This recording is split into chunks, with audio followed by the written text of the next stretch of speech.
Oh, and welcome back to Operations with Void. Today we will return to the standard operations. This time we'll be using Bayard. Now, I only recently picked up Bayard, as a lot of people who have a lot of ships should have been able to pick it up during the World of Warships anniversary for free if you had enough tickets. Now, actually, what I did was I traded in Azuma for Bayard because I have Siegfried and A Gear and Puerto Rico. So Azuma is kind of okay, I'll just buy it back for coal later. So I traded in Azuma and got Bayard for like 1,000 dubs or so. And then I used the coupon to pick up Rochester. So that's how I got two ships for some a little bit of dubs and some coal when I pick up Azuma back again. Azuma, I actually didn't pay for coal. I paid a while back for 1 million free XP, but now she's a coal ship. And that happened earlier this year. Anyways, because of that, there should be a lot of more people who have Bayard. So I went ahead and thought to do some Bayard videos since I will be running. Bayard's actually really good, and before IFHE and I'll go to the skills before inertial fuse for HE IFHE skills was nerfed. The IFHE Bayard could penetrate 38 millimeters, but now it can only penetrate 37 millimeters of armor, whereas Mines now has the benefit of being able to penetrate 38 millimeters armor without IFHE.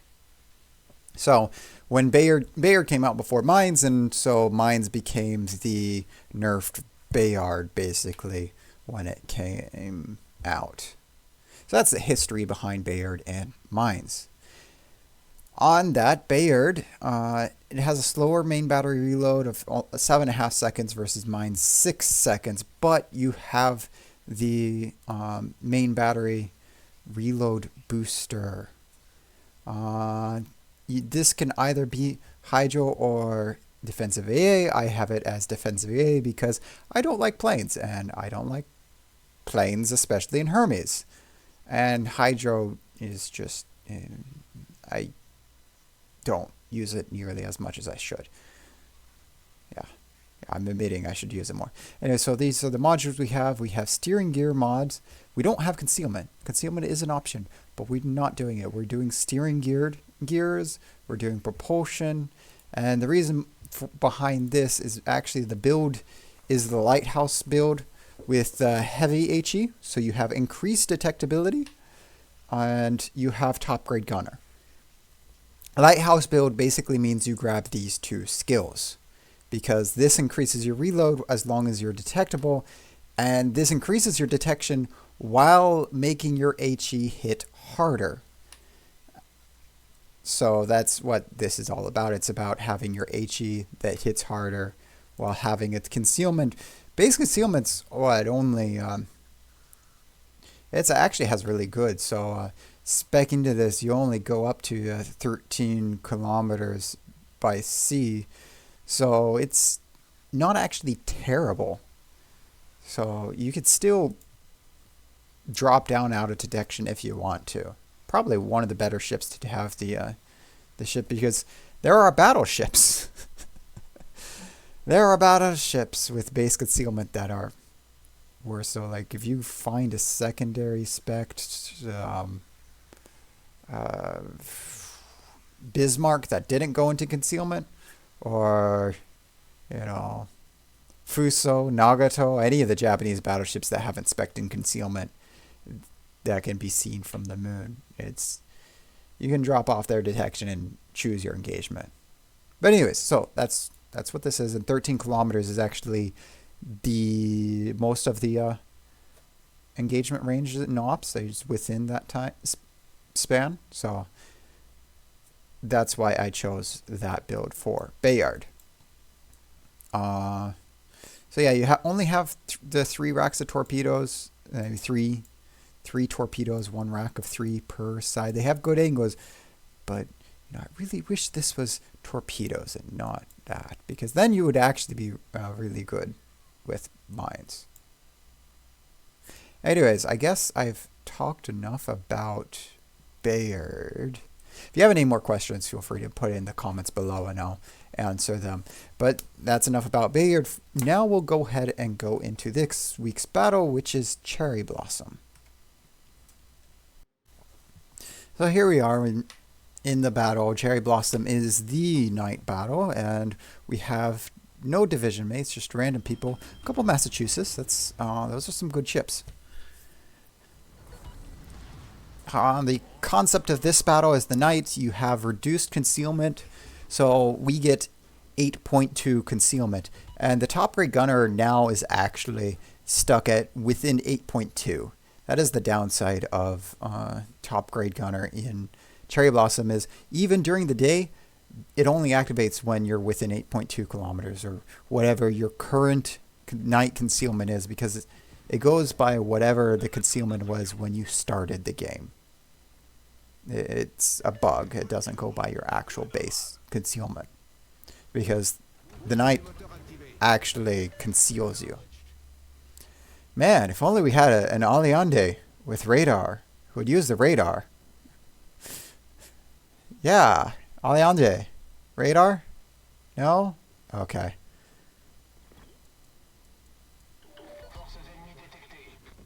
I was typing that in, but we just spot them with our face instead. Speed boost, spot, face spot.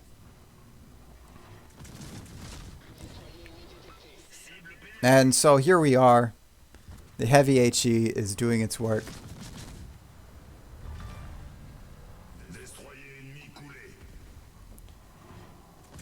And what I'm doing here is I'm actually trying to aim for their torpedo tubes, which is not hard because they're in the center of the ship.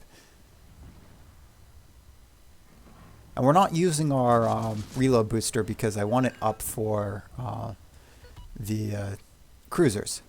And so we're swapping to armor piercing because Bayard is the only light cruiser, full light cruiser with a cruiser icon, that is fast enough to get it within range of the Myokos to be able to citadel them with the 150 millimeter guns.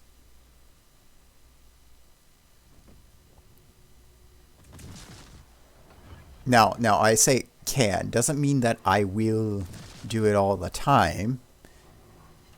It just is the only one that can get within range to do so. As you can see, there we go. We got a citadel. But also, we're also getting a lot of full pens in addition to that. And armor piercing is, well, going to do more damage than high explosive when you're getting full pens. So there is that. And so we're swapping to high explosive because it's going bow in.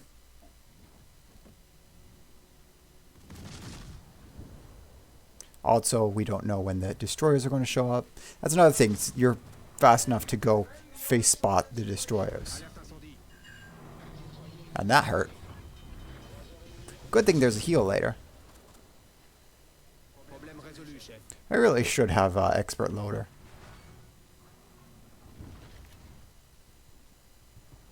Yeah, we'll just torpedo it. Yeah, I really should have expert loader.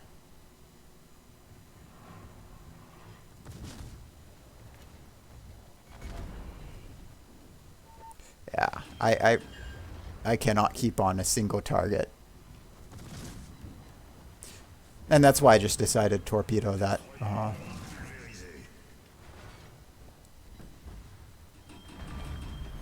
And then, okay, our torpedoes on the other side, they were able to hit.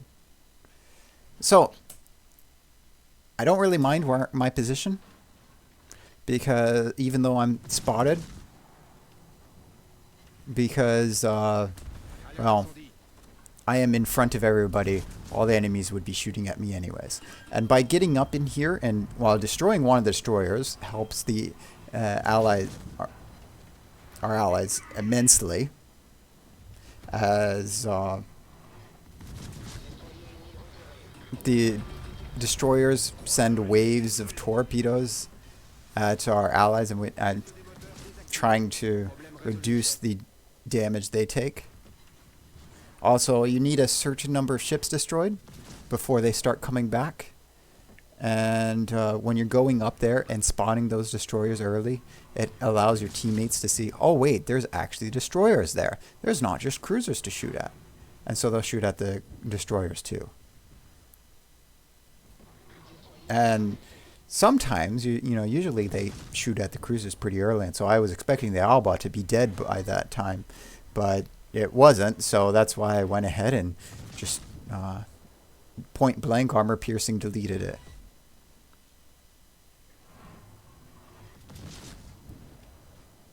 And so I'm going up north to go spot the destroyers up north, because those destroyers will get within range to torpedo the aircraft carriers.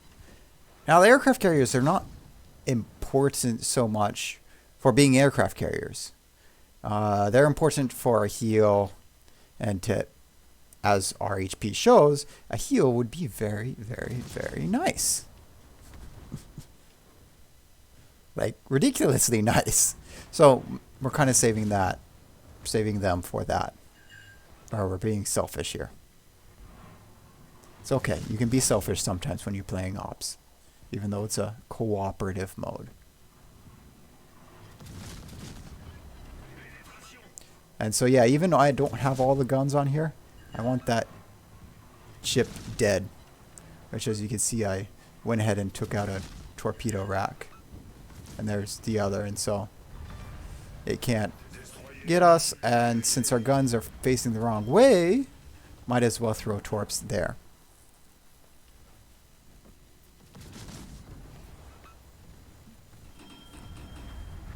And somehow, I expected that only one of the torpedoes hit. So, good thing we threw our guns back there. But so you can see, we are very aggressive with our positioning. Very, very, very aggressive, because we have the speed to do it. And we have the speed to run away. And we have the DPM to deal with the things that are in front of us. And well, I mean, yes, the torpedoes are 9 kilometers? 7? Yeah. They're 9 kilometers. But why bother with shooting them at max range when you can get close range and guarantee that you're going to get hits? Also, we have a heal at the middle, so that is what we're going to do. So this is the route. So my previous cruiser run, we made sure that we didn't take much damage, so we could go straight up and hug the island up north. When you are very aggressive like this and you take damage, this is the other route that you can take as a cruiser. So you have the two routes. You have the aggressive, take damage, go back and heal, and then go back in. Or you have the semi-aggressive, don't take damage, and then be aggressive at the end. Which, actually, we're going to be aggressive at the end anyways, as our team is pretty far back. That we're going to go in, get our heal, and that's it. As you see, even taking the defensive AA, we were able to use it here. It's really only useful in Cherry Blossom and Hermes. Otherwise, it's not really useful.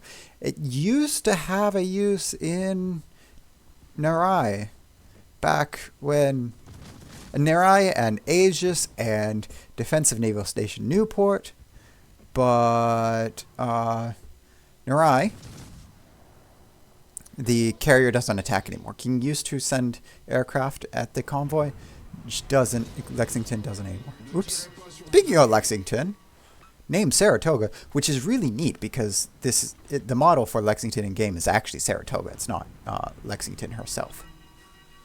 Anyways, so Lexington in Narai used to, Newport, you used to have aircraft carriers, the Gunkan, or whatever, what is now the Yamato Musashi, that used to be an aircraft carrier, which made you actually have to go out and kill it. So as defense, you had Lexington, which was replaced by Baltimore and now Des Moines. And in Aegis, the 3 battleships used to be 3 carriers, which I mentioned in the in last week's video. So, as you may have noticed, I don't have Adrenaline Rush on this build, which is why I don't mind healing back up all the way. If I had Adrenaline Rush on this build, then I would be fine with being at a little bit low health. But since I don't have it, I don't get any DPM from not having it. We're going to not bother. And we're going to heal all the way back up so we can be aggressive again and go all the way in.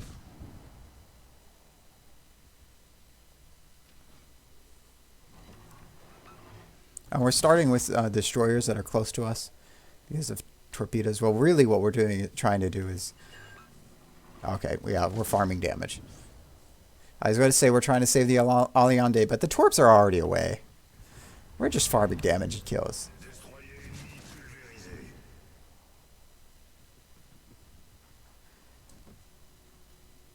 Yeah, I really needed the expert loader because of how much I switch between the two. That would be actually a little bit of DPM up from how much I've been switching between the two.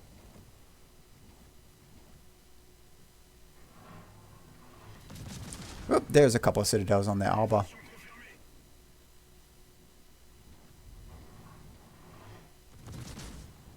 Hopefully I can do more.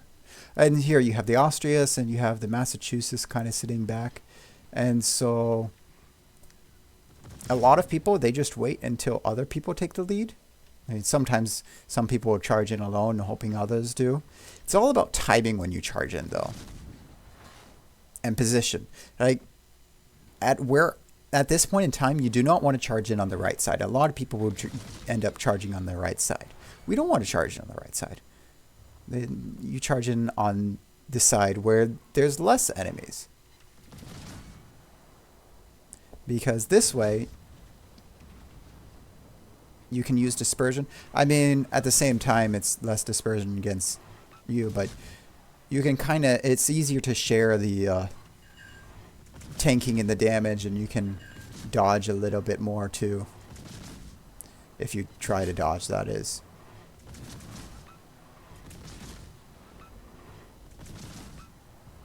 Also, you have more time to react to torpedoes, and hopefully torpedoes are not sent your way. So like here, we use the boost to try and outrun any torpedoes that may have been sent to us. And then we should be turning in right now. Okay, we got the Akizuki, so that's a good one. So we're going to go ahead and... See, this is why we turn in. We're going to take one torpedo and wish we had Adrenaline Rush, as we are now down to a really good HP for Adrenaline Rush. But now that we know that torpedoes are... we have met with our face the torpedoes that have been shot at us. We are aware they're coming at us, and so we can adjust for it. And we're going after the Myoko because armor piercing also, it's difficult to get these destroyers at the moment. Although we really should go for the destroyers because they're the ones shooting us. We don't have Adrenaline Rush.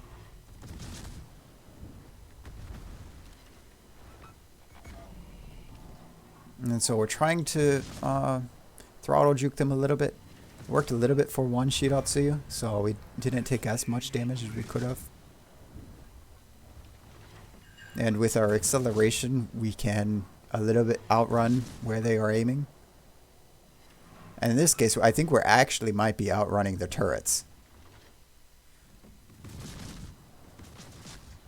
Well, especially since they're turning away. And at this point, we have now pretty much cleared the bay. There's only the few ships that are spawning in slowly. So at this point on, we are just damage farming.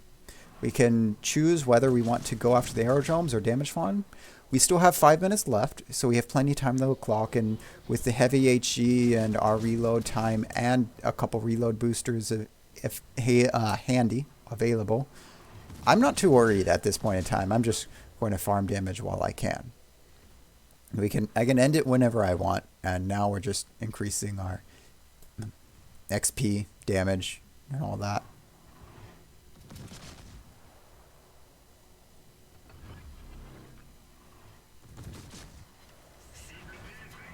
Broadside Furutaka.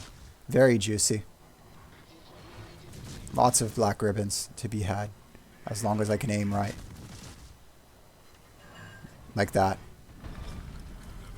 Back to high explosive after killing it, because, well, in this case there's a destroyer, but also you have the airfields that you want high explosive over anything else. You want to have for high explosive for the AA mounts as well, because armor piercing just overpens them. And I'm thinking that the northern aerodrome was taken out by secondaries? No, that's a Florida. It had, well, I mean, you see all those secondaries flying in from Massachusetts.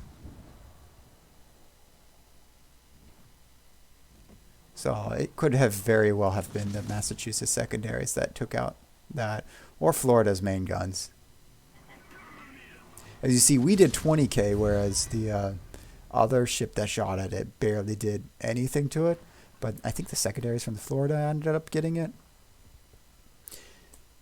And the ships from there do eventually end, but 300k, 1.7 million credits, 17 citadels, 10 kills, and we have high caliber, major contribution and assistant.